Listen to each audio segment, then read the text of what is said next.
Es ist eine fast urweltliche Vegetation da oben im Alishan-Gebirge. Jahrhundertealte Zypressen säumen meinen Pfad und weisen mir den Weg durch die Nebelschwaden. Immer tiefer hinein in die gespenstische Stille. Die Wälder des Alishan-Gebirges in Taiwan sind voller Mystik und Geheimnisse. Ich bin Valerie Niehaus und ich bin in der nächsten halben Stunde Ihre Reiseführerin. Das ist mein Taiwan.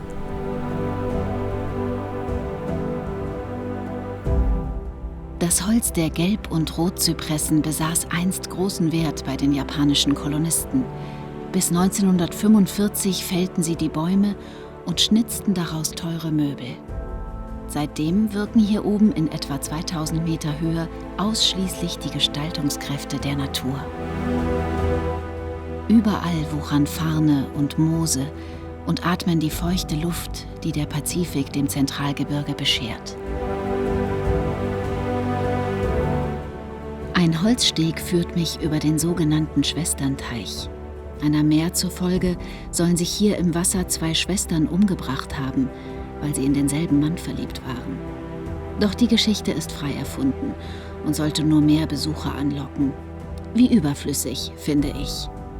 Der Zauber dieses Ortes ist Anreiz genug. Und das Wolkenmeer über dem Alishan-Gebirge gibt gerne seine Geheimnisse und Geschichten preis.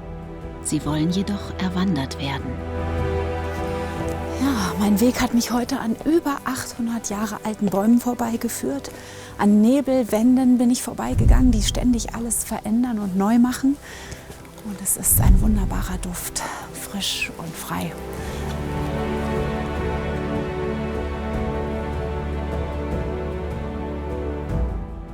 Ein Tag in den Wäldern des Alishan, das ist so etwas wie eine Hängematte für die Seele.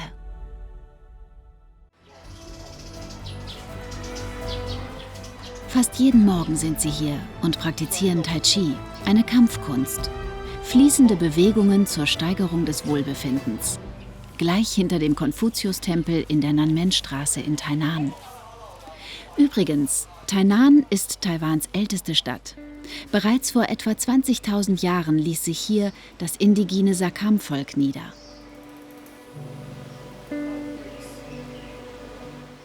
Im 17. Jahrhundert gründeten die Holländer hier zwei Handelsposten. Diesen nannten sie Fort Provincia. Über den Fundamenten richteten sich später die Chinesen ein. Dann, von 1895 bis 1945, kamen die Japaner. Ihr Einfluss ist noch immer sichtbar. Etwas versteckt zwischen Garküchen, Cafés und Souvenirläden, dieser Tempel. Einer von Hunderten in Tainan. Fast wäre ich vorbeigelaufen. Ein Blick ins Innere. Die Figuren der Gottheiten wirken starr und doch lebendig. Und immer wieder kommen Gläubige zum Gebet. Die tiefe Religiosität der Menschen ist beeindruckend. Generationenübergreifend. Vor dem Tempel in einem Baum klappern zahllose handbeschriebene Holztäfelchen im Wind. Ein Wunschbaum. Ich bin ja auf Weltreise, deswegen habe ich jetzt einen meiner Herzenswünsche, der die Welt betrifft, hier an diesen Wunschbaum angehangen. Eine große Liebe für eine große Welt. Kann man nicht oft genug sagen.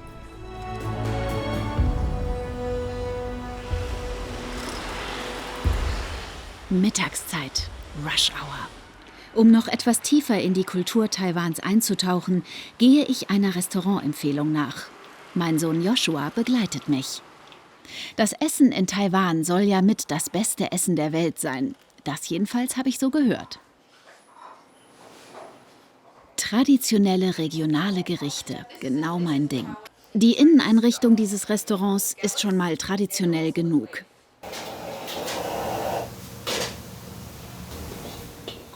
Und die Kücheneinrichtung erst recht. Auf wenigen Quadratmetern zwischen Töpfen und Pfannen zaubern zwei Köche Spezialitäten zum Niederknien. Der Restaurantchef ist voller Stolz. Halten Sie sich fest, die Küche in Tainan gilt landesweit als besonders delikat und als außergewöhnlich vielfältig. Zum Beispiel Milchfisch. Und jetzt weiß ich auch, warum es Milchfisch heißt. Es ist eine total cremige, wundervolle Konsistenz. Es zergeht echt auf der Zunge, Yoshi. Du musst es nehmen. Kannst du? Kommst du ran? Ein zarter Fischgeschmack. Aber die Konsistenz ist unglaublich. Das kenne ich überhaupt nicht. Das Fleisch zerfällt überhaupt nicht. Es ist wirklich wie eine Creme. Ich mache da gleich mal weiter.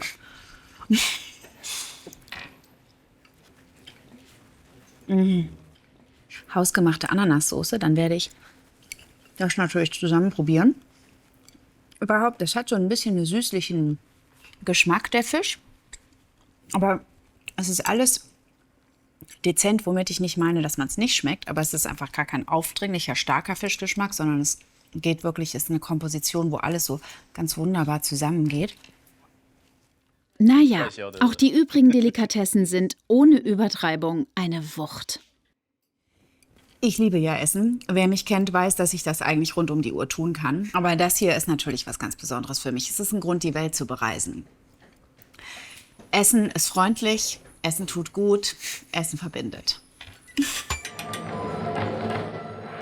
Vom traditionellen Essen zum traditionellen taiwanischen Trommeln. Im Ten Drum Rende Creative Park zeigen jugendliche Trommelvirtuosen, was sie drauf haben.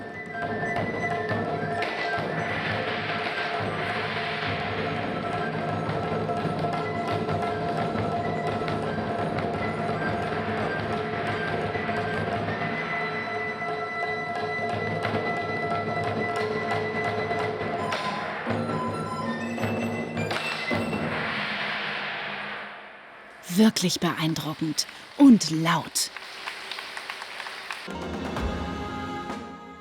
Das Gelände des Kulturparks, eine ehemalige Zuckerfabrik aus der japanischen Kolonialzeit.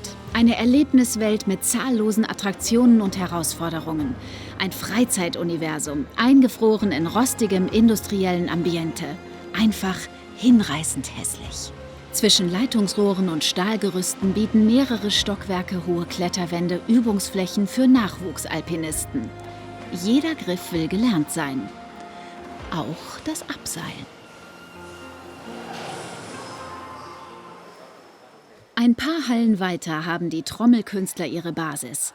Hier können sie nach Herzenslaune die Trommelfelle bearbeiten, ohne Angst haben zu müssen, irgendjemanden in der Nachbarschaft zu stören. Einer aus dem Ensemble zeigt mir, wie man richtig auf die Pauke haut.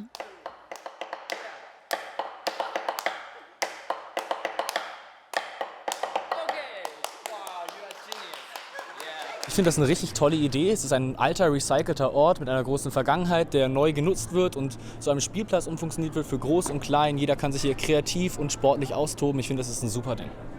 Für mich war es heute wieder total abwechslungsreich. Visuell in dieser Industrieanlage und emotional. Ich habe die Trommeln gesehen, ich durfte selber trommeln. War großartig.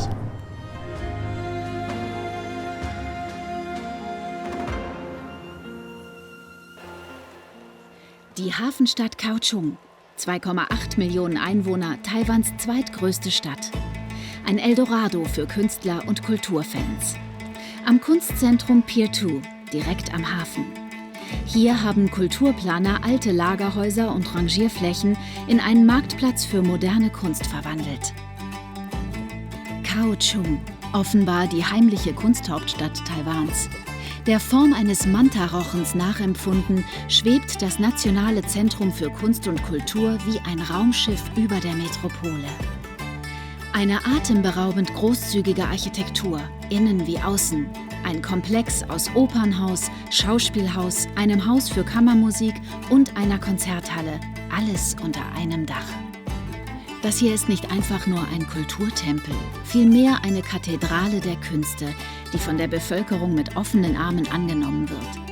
Taiwan verfügt über eine höchst lebendige und interessierte Kulturszene. Allein der Konzertsaal sucht in Taiwan seinesgleichen. Professor Liu Sin-hung greift in die Tasten und Bachs Toccata und Fuge in d-Moll erfüllt den terrassenförmigen, riesigen Raum.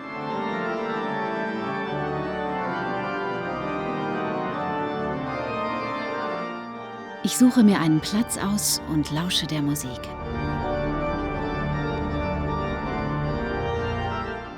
Diese Doppelorgel ist mit mehr als 9085 Orgelpfeifen, 127 Registern und 5 Manualen die größte in Asien. Das Werk eines Orgelbauers aus Bonn am Rhein. Wie sehr müssen die Menschen in Taiwan die Künste lieben, wenn sie solche Kulturstätten schaffen. Und dass in Asien und daher auch in Taiwan die großen europäischen Komponisten so sehr geschätzt werden, berührt mich immer wieder.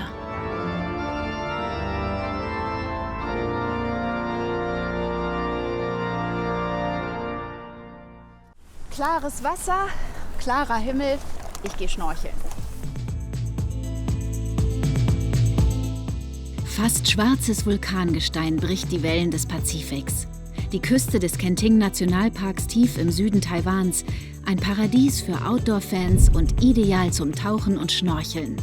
Daher wundere ich mich auch nicht, dass ich nicht alleine herumschwimme.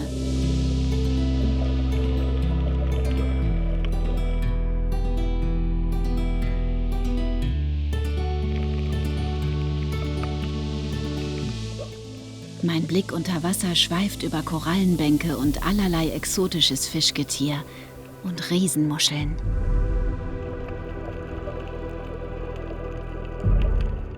Eine bizarre Welt, so reich und faszinierend und doch so verletzlich.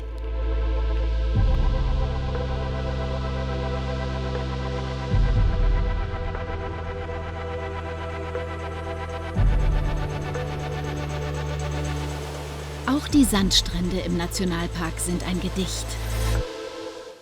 Sie sind vielerorts so schön und urwüchsig, sodass sie inzwischen sogar schon als Filmkulisse zu Ruhm und Ehre kamen. Etwa für den Hollywood-Streifen Life of Pi, Schiffbruch mit Tiger. Interessant, oder? Schließlich lasse ich meinen Sohn und mich im Kajak in die unendlichen Weiten des Pazifischen Ozeans hinausschieben. Das Paddeln, eine echte Herausforderung, die Fitness voraussetzt. Schließlich wollen wir zum Abendessen wieder zurück sein.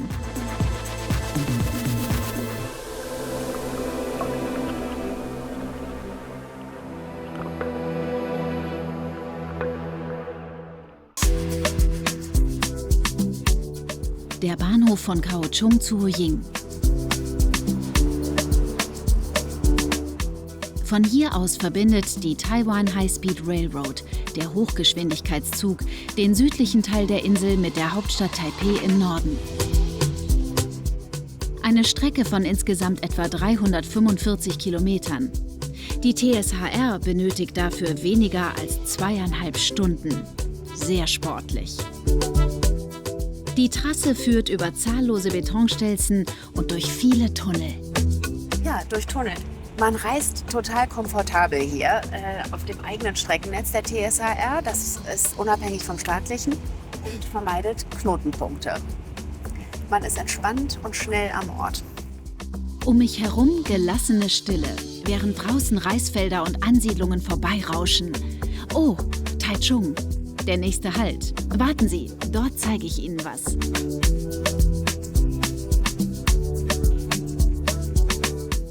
Die Geschichte ist schnell erzählt. Für den Bau von weiteren Hochhäusern sollte in Taichung eine alte Militärsiedlung der Abrissbirne zum Opfer fallen. Dort unten. Doch einer der Bewohner, ein rüstiger Rentner, weit über 80, raffte sich auf und griff zu Farbe und Pinsel. Die Folge? Ein liebevoll bemaltes, knallbuntes Anwesen. Eine Touristenattraktion. Und Opa Wang, mit dem das alles anfing, ist auf Fotos praktisch allgegenwärtig. Der Erlös durch den Verkauf von allerlei Schnickschnack fließt in die Aktionskasse, denn wetterfeste Farben kosten. Über das Regenbogendorf haben bereits Medien aus aller Welt berichtet und so hunderttausende spendable Besucher angelockt. Was dazu führt, dass Opa Wang auch weiterhin schwungvoll den Pinsel führen und sein Instandsetzungsbudget aufpäppeln kann. Ich jedenfalls wünsche ihm ein langes Leben.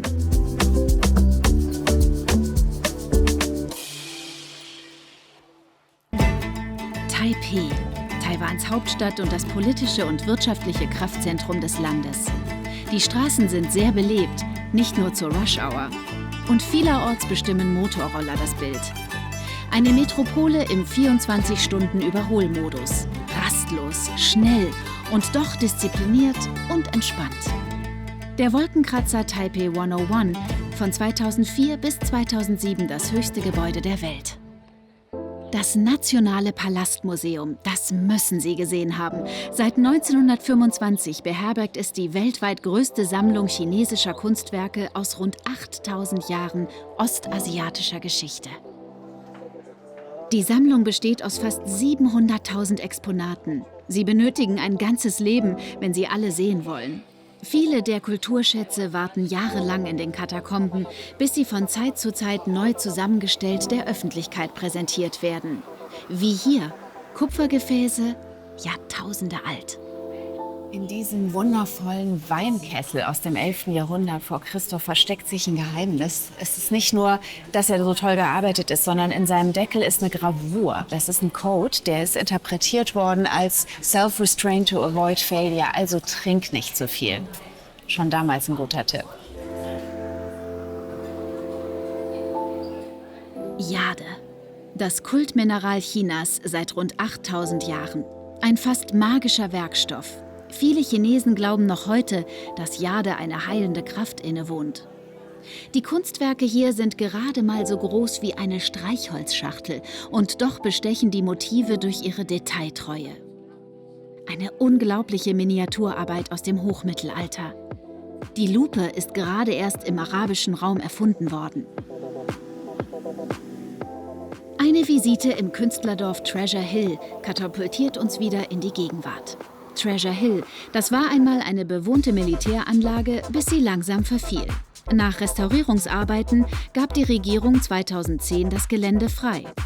Erst kamen frühere Bewohner zurück, dann Künstler aus aller Welt, um an ihren Projekten zu arbeiten und Neues zu schaffen. Und so manches ist richtig abgefahren. Was ist das denn hier? Eine Weltraumkugel? Ein Gedankenlesegerät? Nein? Eine Kopfdisco.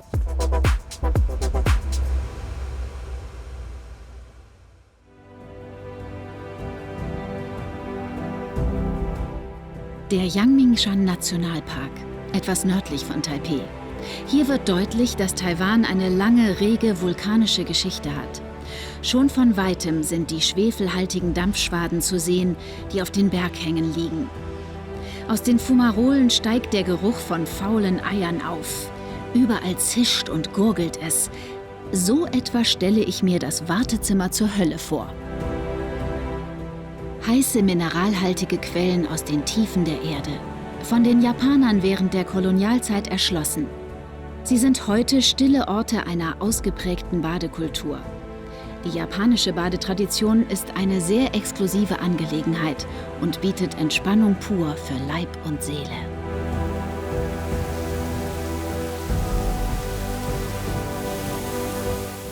Ach ja, wie schön und belebend. Und beim Anblick des fast milchigen Wassers muss ich gerade daran denken, dass vulkanische Aktivitäten im Lauf der Jahrmillionen zwar viel Zerstörung, aber auch viel neues Leben ermöglicht haben. Irgendwie beruhigend, oder? So, liebe Zuschauer, ich hoffe, Ihnen haben meine Reiseeindrücke gefallen und Ihr Interesse an Taiwan geweckt. Also, tschüss, Ihre Valerie Niehaus.